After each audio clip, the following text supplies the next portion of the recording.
Hey everyone, it's Joe Batance from RuPaul's Drag Race Recap. I'm starting the show a little privately because I'm going to tell you something. So I had something to do last night.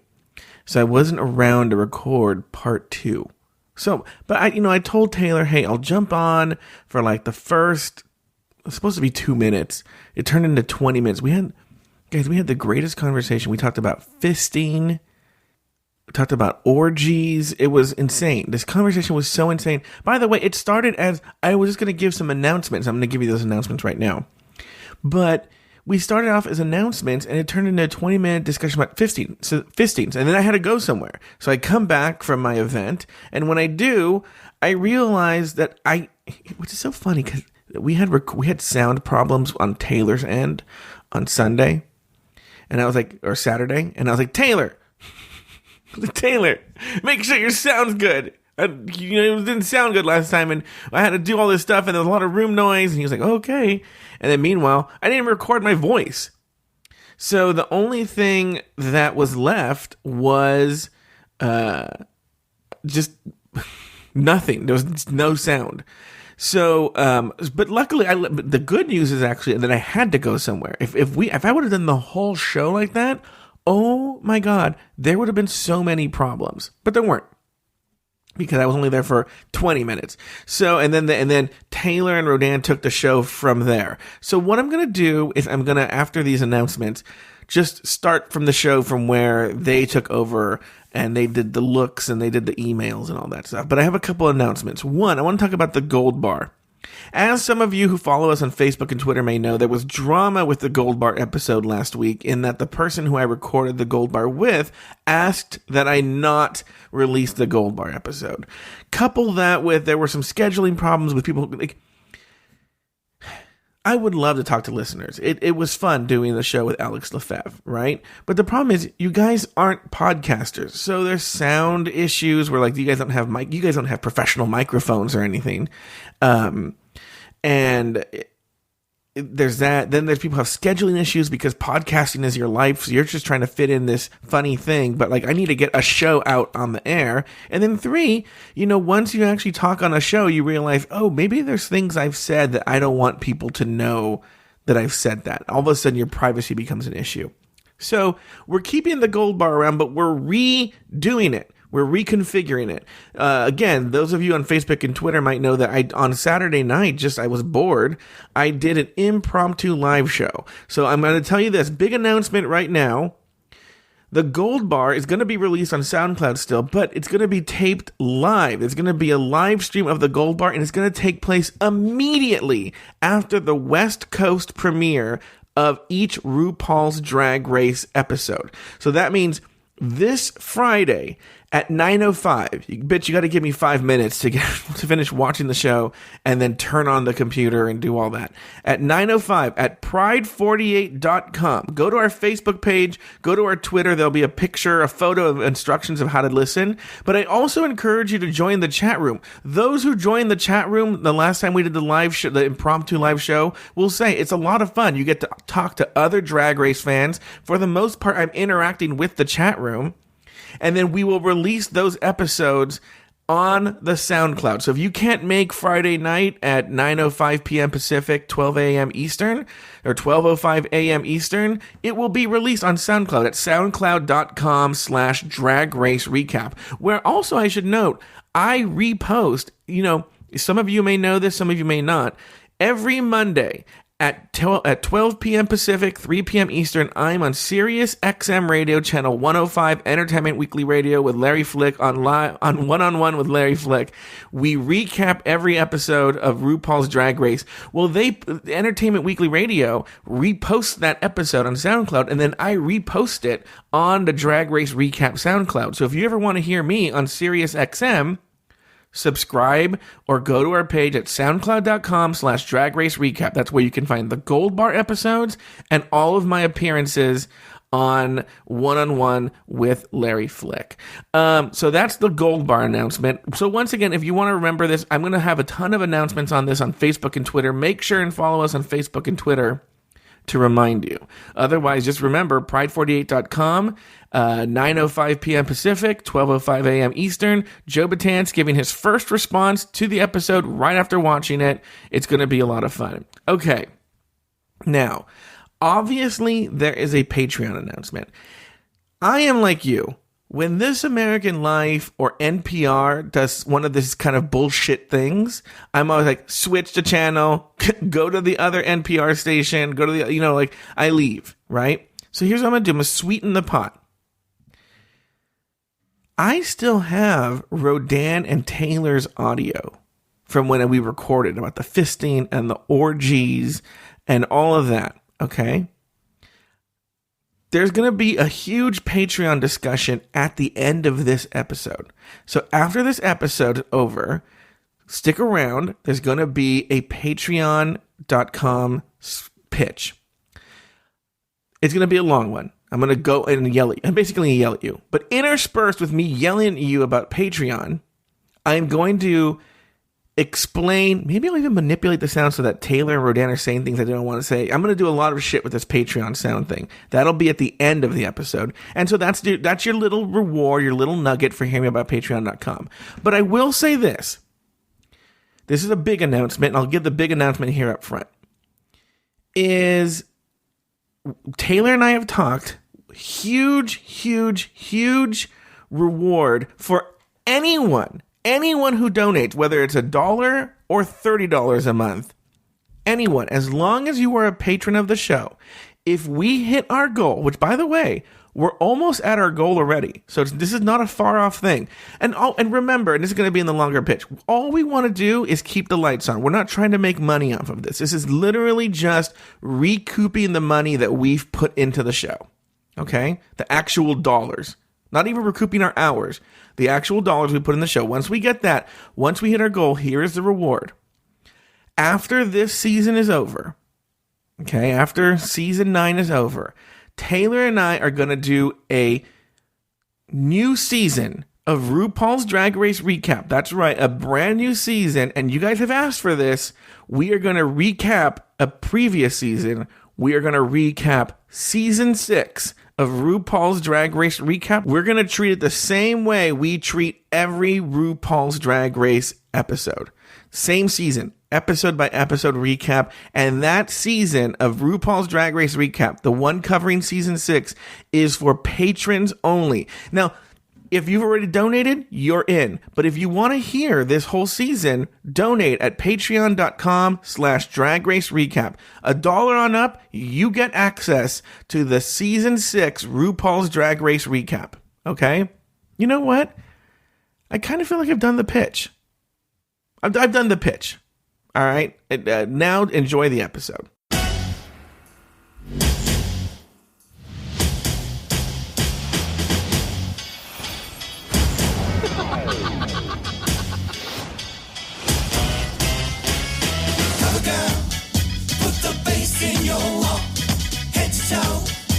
Your whole body talk.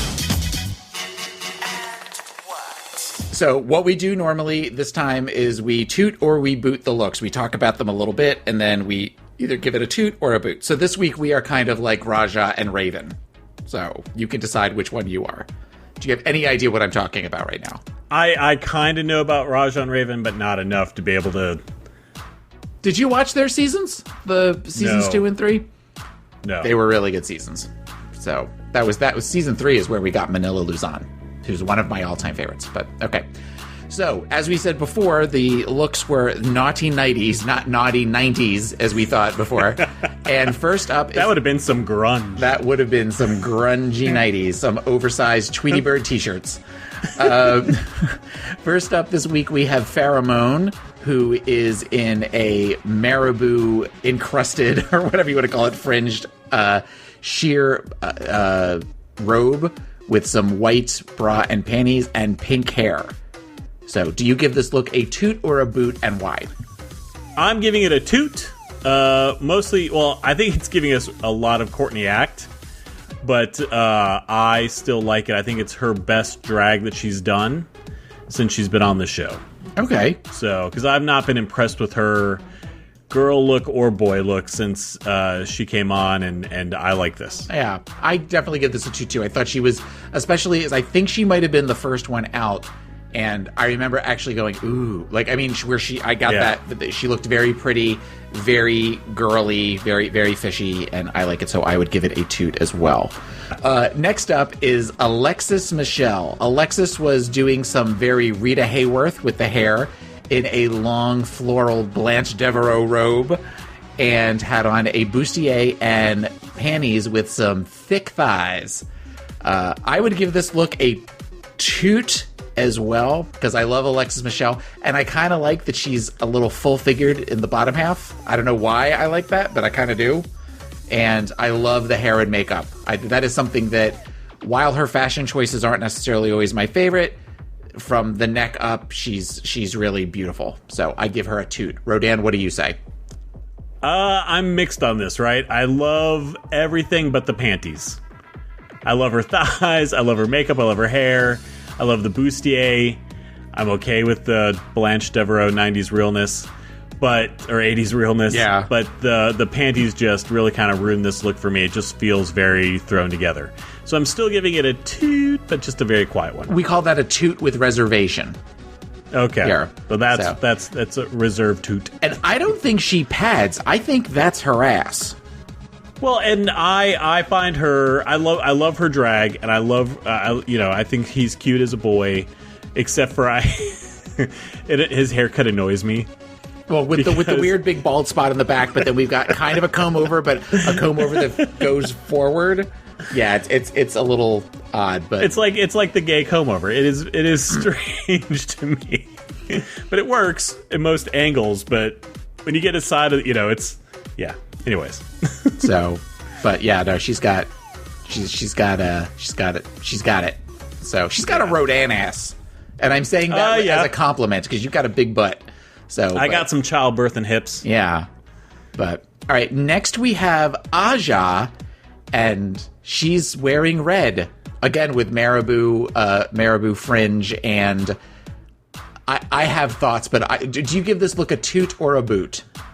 I'm going to start with the boot on this one. I liked it when I saw it live the first time. The second time I saw it, I was a little less happy about it. And then now when I look at the picture, I hate it. Okay. Absolutely hate it. Okay. Looking at the pictures and watching it the second time, watching it specifically on Untucked, I can't help but be reminded of my father's funeral. And here's why. Oh, Jesus. One of the things that the family picked up for the funeral as far as flowers was something called a bleeding heart. Have you ever heard of this before in funerals? I think I have, actually. It is a heart shaped floral arrangement, and there is always like weird like ribbons and stuff, red ribbons that like hang from it. It's real greaseball Italian kind of. It's just not something. I wasn't aware of what it was until I walked into my father's funeral and actually reeled when I saw it. Where I was just like, what the fuck is this? And that's what this look reminds me of. This is a huge boot for me. I don't like it, and not just because it reminds me of my father who's passed away. See, I mean, I liked her makeup at first when I first saw it, but then on Untucked, and we got it up close in this picture that's up close, it's again sad clown, and then it looks like she's got wash rags taped to her chest, and just not a good look. Okay, so next we have Valentina, and Valentina is serving very Fredericks of Hollywood with some very naughty lingerie, very, very tiny bikini cut. Actually, we wouldn't even call it bikini cut bottom. It's just something that kind of covers her merkin area with thigh highs, and she's got great red hair. I loved this look. I thought that I'm definitely leaning more towards liking Valentina a lot this season, and looks like this definitely go along with me. I give this look a huge toot. Very much enjoyed it. Rodan, what do you say? This is also a toot reserved for me, with some reservations. I love the look. I love the makeup. Someone taught her some crazy good makeup skills. Yeah. I mean, those are some really good skills. I hate her eyebrows, and her eyebrows distract me so much that every time I see her, I think boy in a dress or boy in a wig. Okay. And it's become so distracting to me now that that's all I'm seeing. Okay. Okay. So next up, we have Shea Coulee. And Shea is got a platinum blonde wig on and is serving very Renee Zellweger realness with her 1920s inspired Harlem. She when she was describing it, she described it as Harlem, the Harlem Renaissance look from the 20s. So, Rodan, what do you think of this look?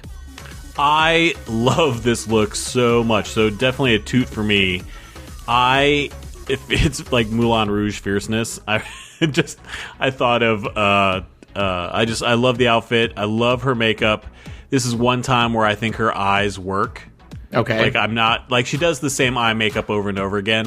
Mm-hmm. And I think it really works well with this look. And I just thought she definitely was the best runway for me. Oh, so she was your favorite? Oh yeah. Okay. I give this look a toot. I don't want to say a toot with reservation because that's when I'm really on the fence because I do like this look. I am not a fan of the necklace, the choker necklace. Oh. And I'm not a fan of the wide straps around the ankles. It kind of makes her look, or makes her calf muscles look a little thicker, whereas they could look a little bit more tapered. But as far as the idea behind it and the story she gave with it, I really liked it. So in that regards, that's why she gets a toot from me. Cool. So next we have Sasha Velour, who came in with, I don't know what the fuck you would call this, but she was a white and pink ensemble with pasties and crazy freaky blonde hair and a neon candelabra. She was behind the candelabra. I fucked up my own joke, whatever. So this look is a enormous boot for me. I am not a fan. I'm not a fan of the boy chest with nipples. Thank you. I want the shading. I want that kind of stuff. And I get that we're kind of gender bending and we're like moving beyond what is expected. But between the hair and the fact that the candelabra was neon colored, it kind of looks like a throwback to the first week Meet the Queens when she was doing the Representing New York. Like she kind of had this extra prop and she didn't know what to do with this. She brought this out. Plus the fur collar. The whole thing to me is just not my favorite. So, boot for me. Rodan? I'm also boot because I hate the boy chest. But it's almost like if it hadn't been for the boy chest and the weird nipple things, I could have gone with this outfit. Been happy with this outfit if she would have worn kind of more of traditional bustier. I'm just trying to think of no situation do I like that kind of boobs out look. Okay. Yeah. Let alone boy chest look out. Her wig reminds me of Kim Carnes. Do you know who Kim Carnes is? Oh, yeah. I can see that. Who is Kim Carnes? I don't remember what she's from, but I know the name, and I remember I have a visual picture of her. She sang a very famous song in the early 80s. Oh, I don't know anybody who sings songs. She sang Betty Davis Eyes.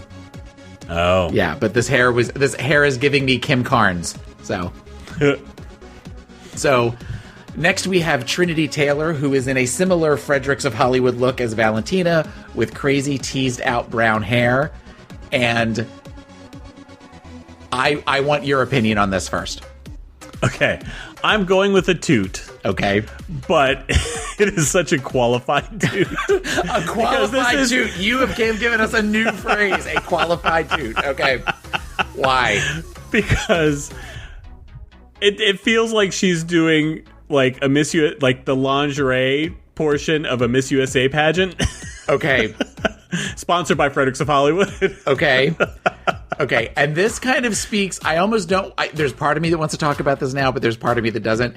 Okay, you and I grew up as little gabies going to Florida gay bars. Oh, yeah. Is she not looking so Central Florida drag queen with this, with the hair and the makeup, and especially the lip sync that we're going to talk about later, with the crazy eyes and the throwing her hand out, and everything about this screamed tracks on a Thursday night in 1994, and I loved it. This is such a, I mean, she looks like a whore. I'll give you that, but a refined whore, and that's really kind of important. Huge toot for me. I loved everything about this. She looked like a slutty superhero, and thumbs up. When she did her, I don't know if we talk about the lip syncs later, but when she did her lip sync, and she's an older queen, right? 'Cause she's in her mid 30s. I think so, 30s. yeah. Well, she says 32, but I think we all know that, Yeah. you know. But a lot of the queens in Louisiana have knee and hip problems, and they're always doing fundraisers to get hip replacement surgeries. That's the saddest thing that's ever been on this podcast. Thank you. But she's the way she threw herself down on the floor, I'm like, yep, she's gonna need new knees soon. She better win that $100,000, okay? Sorry, go ahead. So next up we have Peppermint. And Peppermint came out in a big old mess. She came out in a lace kind of definitely, she was naughty 90s in her top, which is that weird lace overlay over a hot pink silky t-shirt, like a long t-shirt, I don't know. And this I love Peppermint. I will say this, I liked her hair. Yes. That's about the only thing that I liked on this look. I thought her makeup was really harsh in the center with the shading where it was almost where she had this she looked kind of like a reverse raccoon because she had her eyes were all white, and then it doesn't go with her beautiful complexion for her skin. So this was a disappointment for Peppermint. So I give this look a boot. What do you say? Yeah, no, I'm on the same boat. I'm a boot for this. I think that she looks ridiculous. She just absolutely looks ridiculous in the outfit. The makeup, I just think most of the queens this season don't quite have a good idea of lighting. And they're kind of still doing club lighting versus kind of television lighting. Okay, so next we have Charlie Hides. And Charlie Hides is wearing something very sheer tied robe, and with some lace and a gray, and I want to say it was almost like maroon flowers, a onesie, not a onesie, that's the wrong word. And very, very tall stiletto heels. And Rodan, what are your thoughts on this? I mentioned it on part one. I mean, she looks like Meryl Streep in Death Becomes Her in this outfit to me. Looking at this picture, now that's all I can see. That is all I can see. Yeah, she looks very Madeline Ashton from Death Becomes Her. Yeah. I think given she is a lady of a certain age, so would you give it a toot or a boot? I'm actually giving it a toot. I thought she looked great. I mean, she did have a bit of, sacrificial lamb in her eyes, but the makeup's good, the outfit's good. Just because she's going to slaughter doesn't mean she didn't look good doing it. Wow. Okay. Yeah, I would give this a toot as well. I would give it a, yeah, I'll just leave it and I'll give it a toot. Actually, no, I won't. Okay, at the end, at one point, because they went through the videos really, really fast. Which I hate. Hate. But if you went to the Logo TV website, they slowed them down to where they had the commentary from the judges and RuPaul and all that kind of stuff. And I will say this, and this is probably I don't need a disclaimer, I'll just say it. At one point, they focus on her ass as she's walking back down the runway. And she had an old lady ass. It was just not becoming. It was like the worst angle they could have done for her, because she does look pretty from because Meryl Streep is very pretty, so she looks very pretty from the neck up and everything. But it was just that the angle that they did it on, it did not do her any favors in that regard. So not the best, but at this point she's gone, so it doesn't really matter. But next up, Cynthia Lee Fontaine, and Cynthia Lee Fontaine is trying to do a Storm meets Victoria's Secret's model in a black leather bustier and a pair of black silk panties with white patent leather thigh-high boots, white gloves, and wings. So if they were doing superheroes, I would totally give this look a toot. However, it's not. And looking at this picture in particular, the pants are askew. The panties are askew here. and it's not very flattering. So I'm going to give this look a boot. Actually, it's not my favorite, especially because it's kind of this weird like leather. But it's this combination of leather, but then you've got the weird like sort of Victorian white hair, and it's just not my favorite look. What do you say? So I realize she's kind of going for Victoria Secret's Angels look or whatever, bad angel. So, I get that it kind of fits the challenge. And so this is the best thing I've seen her do. I don't like her in general. She disappoints me quite a bit. So you're not crazy for her, cuckoo. Oh, Jesus. So, so I'm saying a toot, but it's because it's one of my favorite things she's done. Okay. But I see your points. Yeah. All right. Next up is Eureka, who is wearing a pink patent leather corset with pink thigh-high leather boots. And it looks like it has a little bit of fringe on the panties. And then she has where she took a scarf or shawl and used that to wrap her breasts. And she's walking around with a cat of nine tails. What do you think about this look? I think she looks good for it. I'm giving it kind of a toot, but I also think she looks like Winona Judd in a bondage room. So Winona Judd. Winona Judd's into some freaky shit. Yes, but I'm assuming most of that has to do with Twinkies. So okay. Because you and I are in such peak physical form, we can. Hey, I am not fat shaming. I'm just saying she spreads Twinks on her men and just slap. That's what she uses as lube. Well, that's funny that you think that she puts Twinkies on men. So, okay. I would say this is boring, and I don't like it. And it doesn't help that I'm not liking her as much right now. So I would give this like a boot. Did I ever say toot or boot? I don't think you did. I'm giving it a very quiet toot. A quiet toot. I've been in the room with you when you've given quiet toots before, and they're not fun. I mean, I give her credit for the number of Spanx she had to put on to make this look work. Wow. So. You are bitchy, Whippy. Get you going. All right. Last up is Nina Bonina Brown, who was wearing a pretty significant breastplate with a corset and those crazy hips, and she had a kind of a Day of the Dead sugar skull makeup thing going on with big black X's over her nipples. What do you think of this look? Oh, I hate it and love it all at the same time. So I am giving it a toot with reservation because the breastplate has to stop, right? I mean, this exaggerated look, I realize it is very much her look, but I think she's worn bigger ones than that since she's been on the show. And it's almost to the point where it's distracting.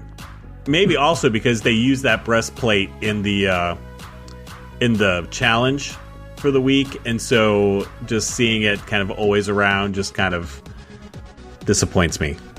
I feel similar to you with many parts of this. I think that I am going to give this look I give the look, it's a qualified toot. I give the look a toot because it's different. It's and I know this is ridiculous for, a gay guy talking about Drag Race. It's kind of vulgar in some ways. However, it got your attention. It's something we're talking about. That being said, I think that's the first time we've said this episode. That being said, do something different with the makeup. I'm sick of the crazy where we paint stuff on our lips and we do something to where we stand out, but not necessarily in a good way. I want to see a pretty look from you. And this is, we got an email from somebody that I'm going to respond to in a little while that talks about that.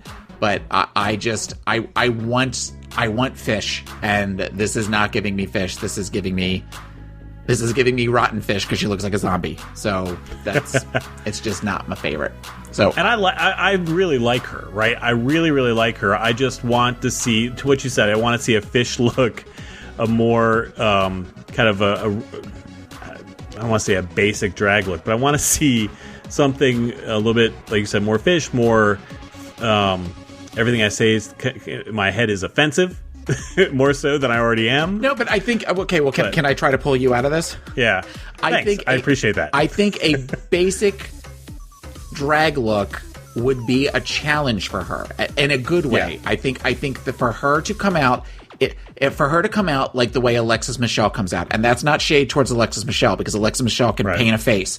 If she tried to do something like that, I think it would genuinely be a challenge, because if we're constantly doing things where we're covering our face, whether it's with paper, or we're doing the Lady Gaga thing, or we're making it look like a zombie and everything, we're trying to hide something.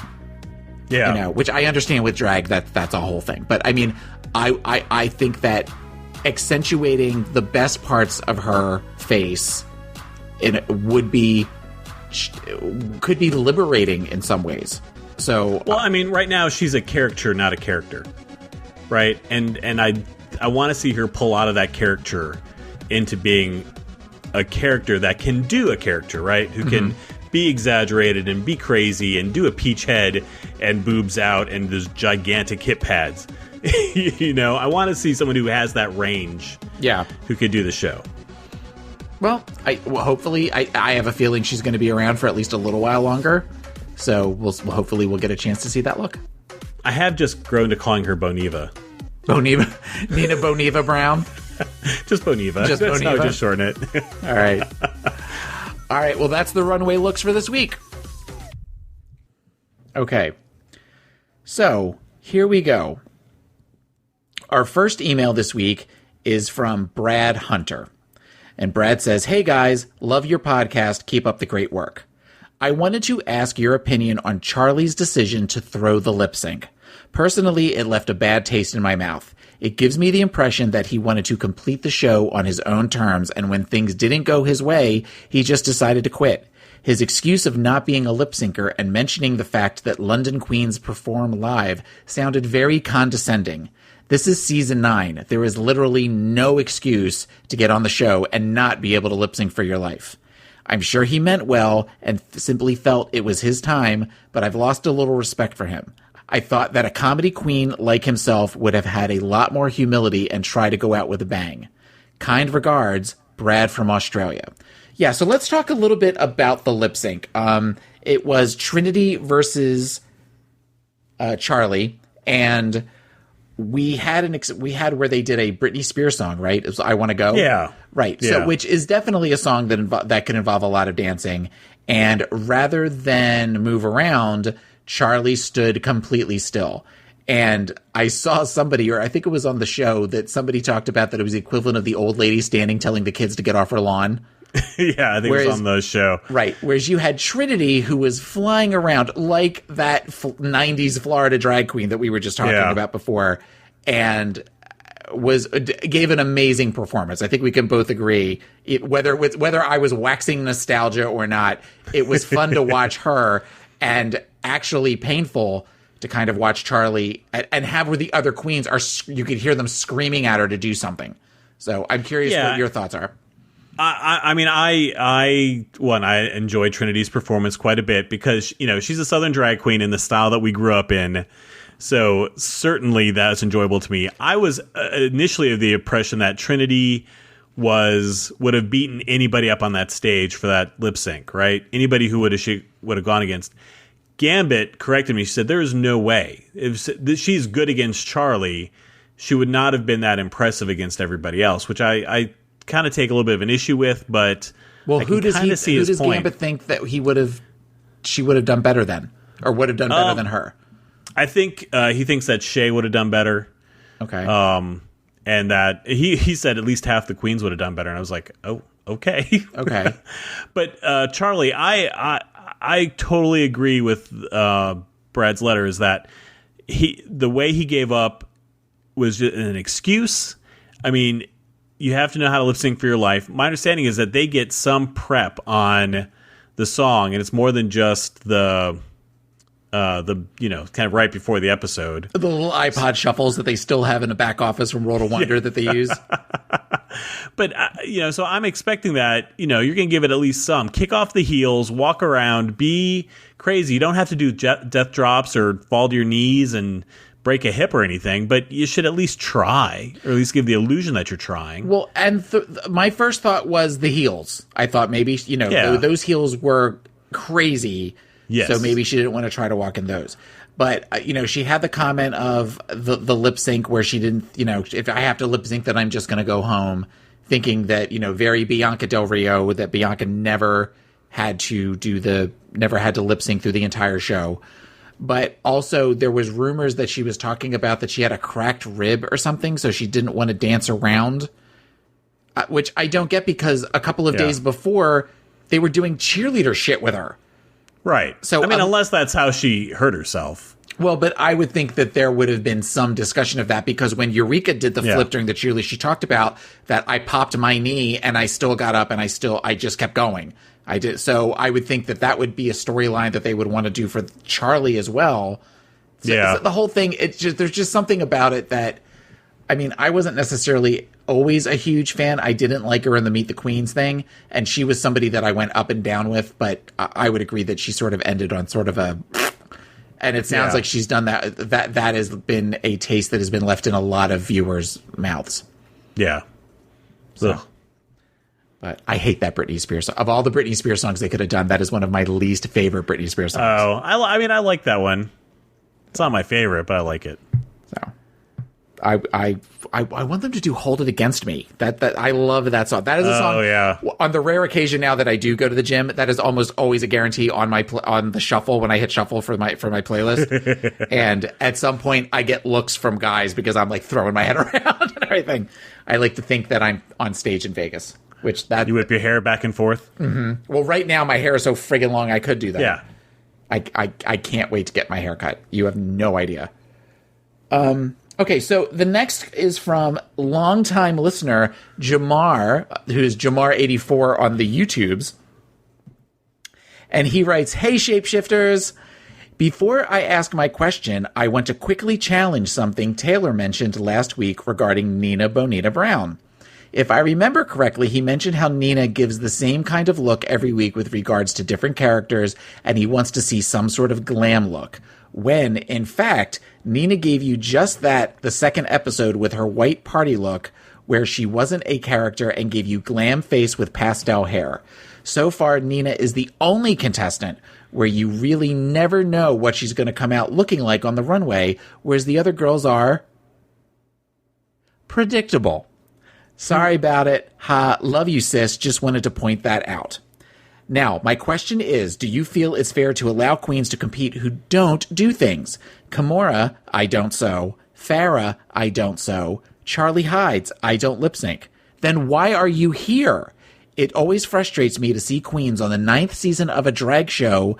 They know they are going to have to construct something and lip sync and be surprised when they are asked to deliver. Those are skills that should be required to be even cast. Ladies, what are your thoughts? P.S. Still loving the show. Keep up the good work. Now, I want to comment on the Nina thing. Yeah.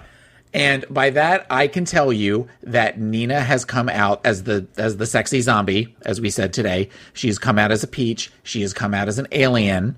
And she came out as Lady Gaga with the red lace over the face. Right. This white look, I can't remember anything about it. No, me either. So that I was just trying to look on my phone to see if I could find it. Right.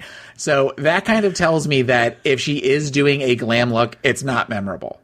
So, and I want something memorable for her, because I can, somebody who does glam pretty regularly is Alexis Michelle. Right. And I can tell you pretty much all of Alexis Michelle's looks. And I know that because I am a big fan for Alexis Michelle, and I haven't really I do like Nina. I like what she brings to drag, but I just want to see Fishy. I just want to see Fishy once and have it be where I am wowed by it. So I don't know if that challenges what Jamar says or not, but that's my response to it. When I read this email, I thought I can't remember what she wore. So I'll have to go back through my documents and see what that is. So, Rodan, what do you think about what he is saying as far as queens that say, I don't know how to sew or I'm not going to lip sync this far into a show that's been on as many years? Well, I think they cast them a little bit for that drama. They're not going after 14 professional long-term drag queens who are well-rounded.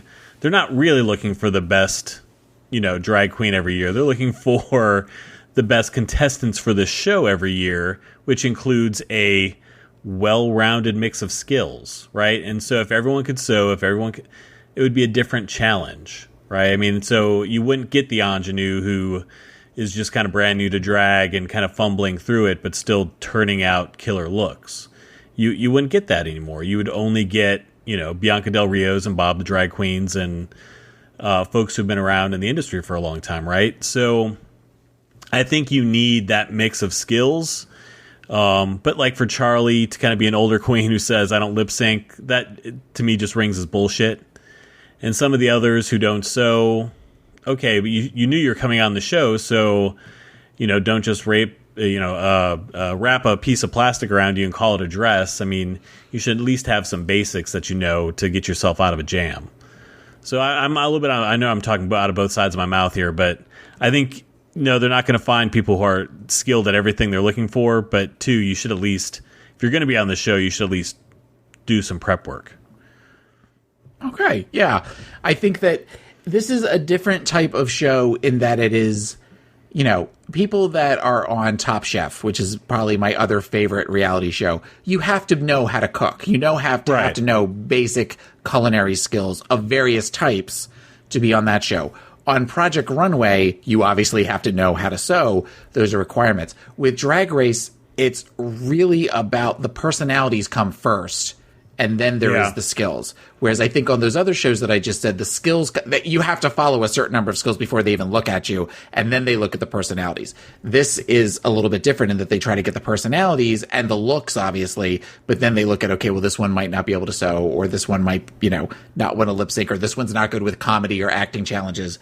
But that makes for the drama on the show, Well, yeah. I think Drag Race is a combination of Project Runway and America's Next Top Model and, any show with a singing or an acting competition component, right? And so it's a mixture of all those things together. And so to find someone who's got all of those skills, you would not be, looking for people recruiting based on personality, and you wouldn't see kind of it wouldn't be as interesting a show if you got all experts who knew how to do all those things. Well, and I mean, think about it. I mean, another show that's on right now, which is, I think kind of is similar, is this cosplay show on Sci-Fi. Yeah. The one that they do, which I know is, and I'm not, cosplay. We've seen some of the queens where they got like Dax ! Last season. And I would say even Nina Bonina, there's definitely a cosplay element to what they do. But you're also dealing with people on that show that all seem to be at a very high level of makeup and costume design and that kind of stuff. So in that regards, it seems like it's the little bit that I've seen of it, it's almost kind of boring. So a show like Drag Race, you're getting the different levels, and that creates for more drama within the show. And you can't tell me that they don't occasionally just sort of, they want to fill the ingenue role. They want to sell the seasoned queen. They want to sell, they want to fill the comedy queen. They want to sell the plus side. They definitely have characters that seem to follow them, archetypes that seem to follow them from season to season. So I think that obviously plays a big part in it as well. Yeah. Okay. No, I understand. All right. So our final email of the night, and I want to wanted to save this one. It's a long one, but it's a good one, and it is from Thurston in the UK. And the title of his email is RuPaul's Drag Race has gone fucked up dragged. So, do you know what that's from?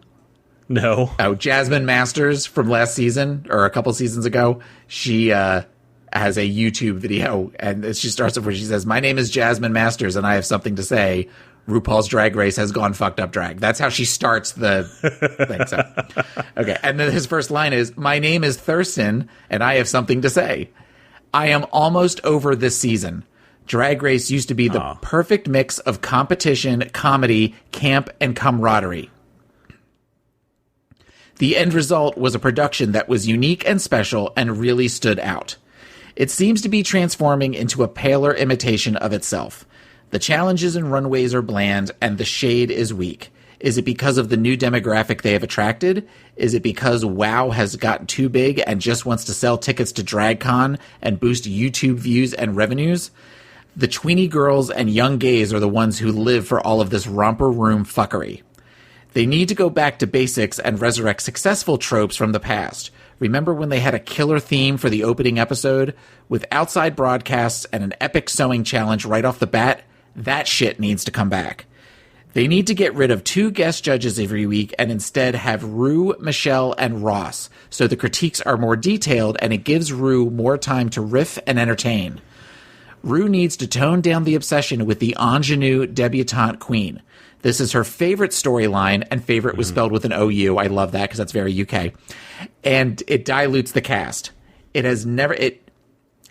never used to be so tribal. Yes, there were references to pageant and regional drag. But that's all they ever talk about now. I couldn't give 2 fucks about Vegas girls or Florida queens. I just want them to bring it. She also needs to tone down the washed-up 80s celebs and bands that appear and dictate weekly challenges. All right, watch yourself, Thurston. You're getting into my wheelhouse. It's self-indulgent, and the show suffers for it. I mean, the B-52s... Thurston, I'm telling you, watch your mouth. They were shoehorned into the cheer challenge and sat at the judges' table like 3 dementia patients at a care home buffet. I have been a loyal fan. I even watched the shit show that was Snoozin' Season 7. I eat up all the tea and shade, and I'm a huge fan of this Drag Race recap show, which, by the way, is the Hunger Games of recap show. Donna and Daniel Dunn, LOL. Wow, okay. Thank you, Joe and Taylor. Keep fighting the good fight and breaking it down. Sorry this was ridiculously long. Thurston from the UK. So... what are your thoughts? Well, I mean, I watched in the first 2 or 3 seasons, or for maybe 2 seasons, but I don't remember the queens that well. And then I watched from 6 on. Okay. So, I'm not nearly as dedicated as some of you guys are, but I don't think the show has changed much. I think they always have these types of ups and downs, and a lot of the seasons get better as they go on, and then you remember them better for the whole season. So I don't think this is the first time things have started slow. I would say that there seems to be a VH1 edit. And okay. I don't think it's because they brought on new fans. I think it's because they changed channels, and they're trying to figure out, if they can go long, if they can do other things to expand out the show. I think like this week's episode should have been probably an hour and 15 minutes. There's no way I think they could have gotten everything in and serviced everything as much as they should have or did in just an hour, or 47 minutes or whatever they get now. So I don't think the show's changed as much. I think this season we're seeing a different kind of reduced edit, and I think that needs to stop, and it needs to stop fast. Okay. I would say that a lot of the seasons, most of the seasons actually, in the beginning, there's so many queens in the beginning, and in some ways it's exhausting. It's sort of like where you think to yourself, is this season really going to be worth it? Because there are so many middle of the road queens. And as time, the cream will rise usually. And, for every season that you have, like season 7, which I think we can all agree was not a strong season. And we've certainly talked about that a couple of times on the show.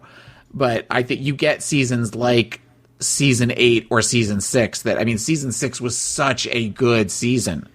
Oh, yeah. And I mean, I wasn't a host for that season. I did not like Bianca at all in the beginning. I hated Bianca for the first 3 or 4 episodes. And eventually, over time, as you got rid of some of the filler queens, you were able to focus more on them. And I think we're going to see that with this season as well. Right now, we're seeing a lot of that tribal thing that you're talking about.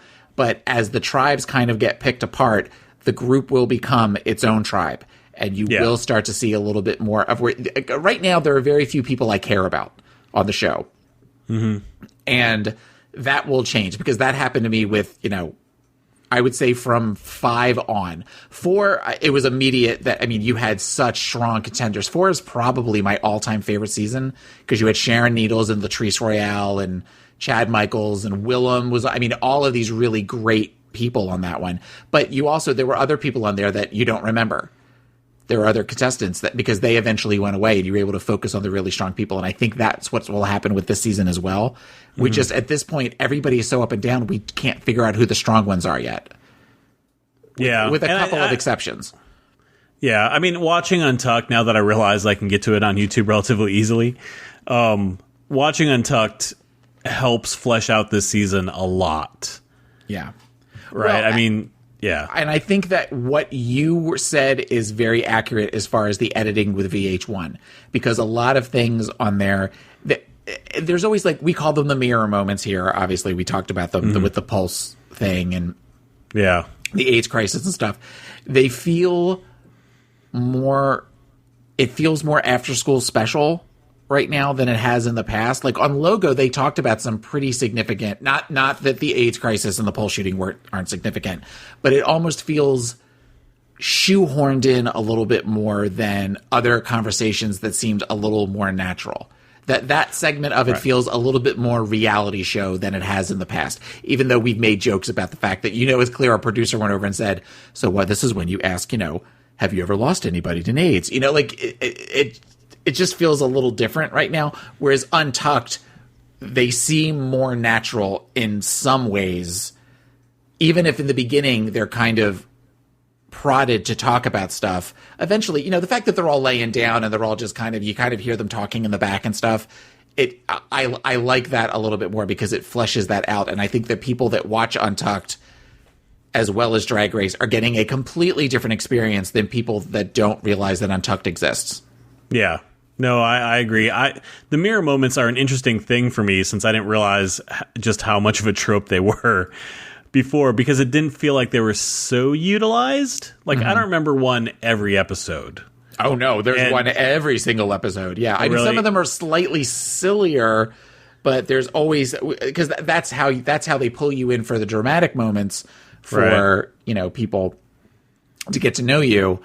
But it seems like, well, they're not all like, The Voice stories, right? Because, every introduction on The Voice comes with a tragedy. So they're not, at least they didn't used to be all like tragic stories to me. They were character building, certainly, like a conversation at the mirror, more so than, this episode featured 3 mirror moments. Yeah. But almost to the point where I felt like they were almost going that far just to make fun of the fact of the trope, because the queens just kind of kept doing them. Yeah. Well, and I don't know. That's the thing where I said, at one point, Valentina says, can I tell you all about my disorder now? Or can I tell you what which is very like, we have, when I do support groups, there are people in the support group that are waiting for somebody to say something so that way they can out-tragedy them. Right. Like whatever so it's sort of like Penelope on Saturday Night Live. Like no matter what horrible thing has happened to you, this person in the group has had something that's 10 times worse. So why are you complaining? So it feels like they're kind of, and they're all afraid that they don't know how long they're going to be on the show. So they're all kind of throwing them at you really, really fast. Yeah. So that way they all make sure they get a moment, and it's kind of gross. It is, but I don't know if that's just an editing issue, or maybe they're like this every year and they just are better editing those down into being more true and honest moments. I don't know, but they've gone overkill this year, and I don't know if it's the VH1 edit or just that these queens are trying to fight for the mirror moment attention. Well, okay, a perfect example of this would be Aja. Aja, Aja and Valentina talked a little bit where they had where it was that moment with Valentina that we talked about in the last episode.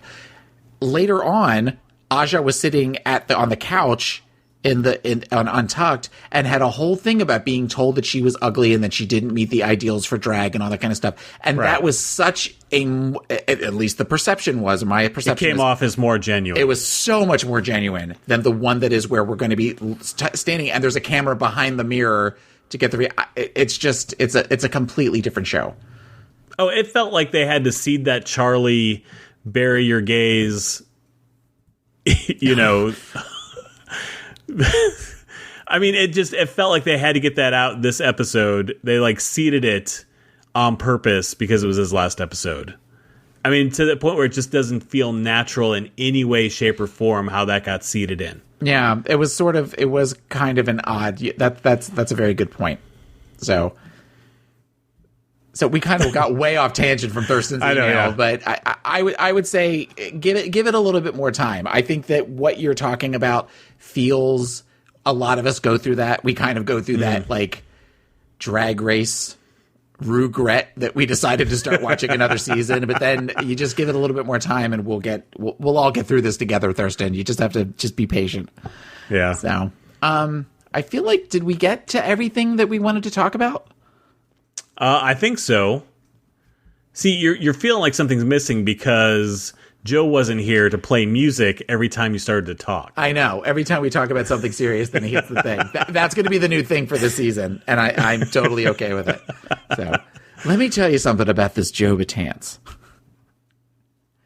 Oh, that's all I have to say. Yeah, right, exactly. So I love doing the show with Joe, despite what he says, because this is the only chance I'm going to get to defend myself. And this will be the part where suddenly it's the police stand by technical issues, which is But I love doing the show with Joe. One of the things that I enjoyed about doing the last couple of seasons with Daniel and Joe was that I got to know both of them a lot better. And right. Joe in particular, Joe loves to tell the story about how when he started doing Catching Up with Mike Lawson, how I did not like Joe at all. I did not like the character of Joe Batance. And I used to text message Mike and say, why are you doing a show with this guy? This guy's an asshole. So, and Mike defended him. And no, he's a really good guy. He's a really good guy. And eventually over time, I got to be where, like, you know, I love listening to Joe and I love doing the show with Joe. So despite him constantly saying that I'm this horrible person, and it's not completely inaccurate because there are times, as Rodan will attest, I am a horrible person and I yell at people because that's what I do, because it's healthy. It's totally healthy. As a therapist, you know, sometimes you need to convey your feelings with passion, and that means screaming. So that's, yes, whatever. Well, thank you very much for being on the show. Thanks for having me. I really enjoyed it. It's kind of like we got to do a Pod as my co-pilot, because we're not doing Pod as my co-pilot this week. Right, so, yeah. You know, and one that we got to talk about all the stuff that we wanted to talk about because Taffy wasn't here. Aw, I can't wait to see you guys this week. I know. I get to see you in a couple days. Today is Tuesday. Today's Monday? Monday. Oh. And I get to see you on Friday. Yeah. And then you get to stand up next to me while I get married to the crazy Cuban in the other room. Yes. So I'm looking forward to it. Yes. And I hope there's not all the crazy drama that I'm expecting. I hope it's all smooth now. Okay, let me that you're expecting. Fuck you. No, I will say this.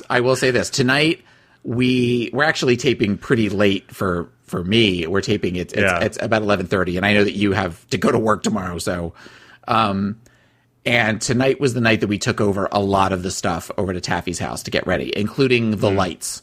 So we hung all the lights in the house, and we hung up some of the art, and we put a lot of our pictures up on some of her shelves, because we're getting married at our co-host Taffy. She's my best friend.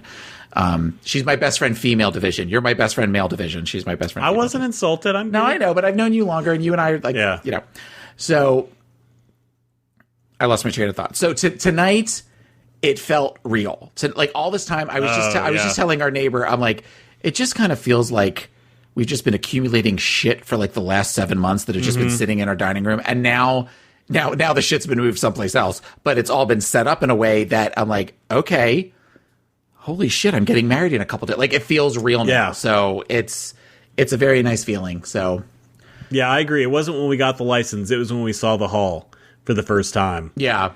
We walked in there. It was like, holy shit, we're doing this. Yeah.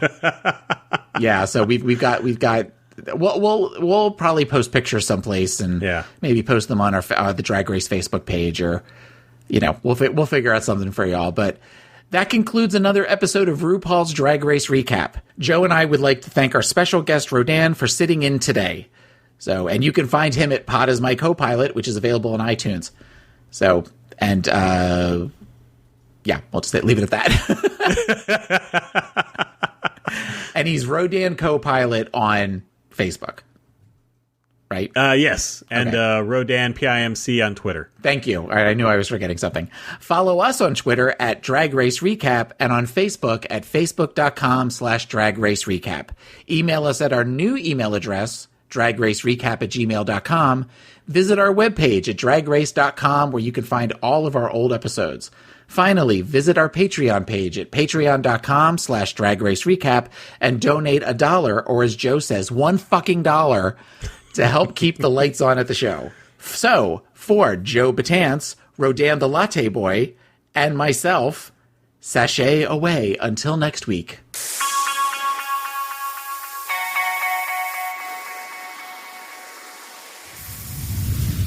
Want to know what Taylor the Latte Boy is up to at all times? He has his own podcast called Pod Is My Co-Pilot, available on iTunes and at podismycopilot.com. You can follow him on Twitter at PIMC Taylor and also on Instagram at PIMC Taylor. I have another podcast called Catching Up. It's available on iTunes and at cupodcast.com. You can also catch me recapping RuPaul's Drag Race on One-on-One with Larry Flick on Sirius XM Radio every Friday at 3 p.m. Eastern, noon Pacific on Entertainment Weekly Radio, channel 105. Need to see what I'm eating? Follow me on Twitter at Joe Batance. That's Joe as in boy, ETANCE, and on Instagram at Joe Batance.